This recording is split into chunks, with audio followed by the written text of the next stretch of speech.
সাথে ইজ্জতের সাথে সাক্ষাতের আপনাদের আমাদের সকলকে তৌফিক দান করেন আমিন। এবং আল্লাহ রাব্বুল আলামিন দুনিয়ার সমস্ত নিয়ামতে বরকত দান করেন। দিনের সাথে আল্লাহ দুনিয়াতেও যেন আমাদেরকে অভাবী অথবা বিপদগ্রস্ত বড় মুসিবত দিয়ে আল্লাহ এমন পরীক্ষা না করেন যে আমরা দুর্বল ঈমান নিয়ে সেই পরীক্ষায় সফল হইতে পারলাম না।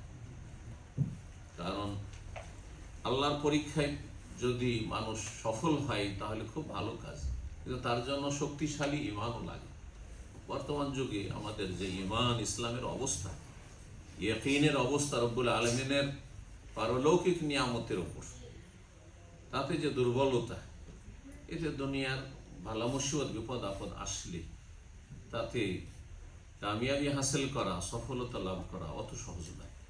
যার ফলে আল্লাহ রব্বুলের কাছ থেকে সবসময় ফিতনা মুক্ত জীবন কামনা করবেন রব্বুল আলামিন। যেন এই আশাটি, এই দোয়াটি আমাদের সকলের কবুল করেন, আমাদের আপনাদের সকলের জন্য। এবং রব্বুল আলামিনের কাছে আল্লাহ রব্বুল আলামিন যেন এমন অবস্থায় রাখেন যে অবস্থায় আল্লাহ সন্তুষ্ট থাকেন এবং আল্লাহর জান্নাতের দরজা খোলা থাকে, জাহান্নামের দরজা বন্ধ থাকে। আল্লাহ যেন কবুল করেন। রব্বানা আতিনা ফিদ দুনিয়া হাসানাহ ওয়া ফিল আখিরাতি হাসানাহ ওয়া কিনা আযাবান্নার। আল্লাহর শুকরিয়া আদায় করি, তারপরে শুকরিয়া আদায় করি এই ইসলামিক সেন্টারের যেসব দায়িত্বশীল ভাই রয়েছেন, বিশেষভাবে আমাদের আবু আমান ভাই রয়েছেন হাফিজাহুল্লাহ তাআলা, আরও তার সাথী সঙ্গীরা রয়েছেন, তাদের শুকরিয়া আদায় করি। শুকরিয়া আদায় করি আপনাদের সকলের, বিশেষভাবে যারা যত দূর থেকে এসেছেন। বরং অধিকাংশ ভাইরা, আমার বোনেরা হয়তো লন্ডন থেকে এসেছেন, যা বুঝতে পারলাম।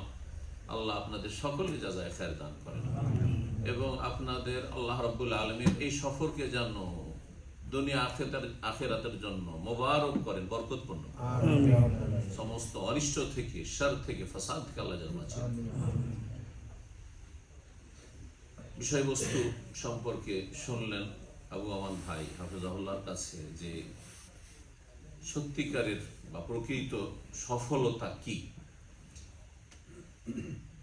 এ বিষয়টি অত্যন্ত গুরুত্বপূর্ণ। কারণ দুনিয়ায় আজকাল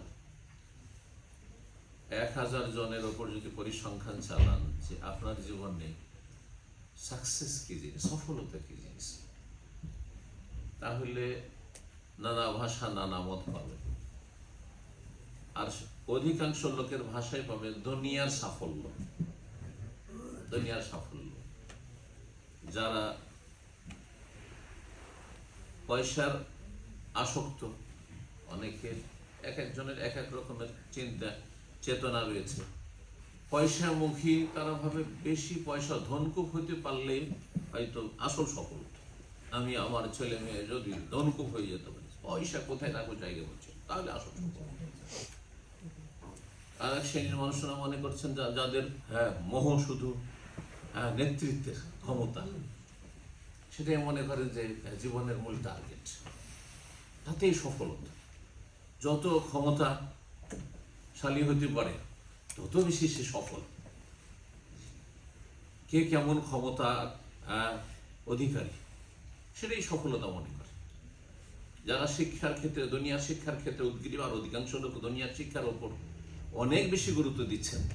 মানে দিনের কিছু গুরুত্ব দেন আর না দেন, কিন্তু দুনিয়ায় অশিক্ষিত আজকাল, এক সময় যারা কৃষক চাষিও ছিল নিরক্ষর, এখনো হয়তো সাইন সই করতে পারবেন না, সেও চায় যে তার ছেলেমেয়েরা অনেক অনেক শিক্ষিত, দুনিয়ার শিক্ষা শিক্ষিত।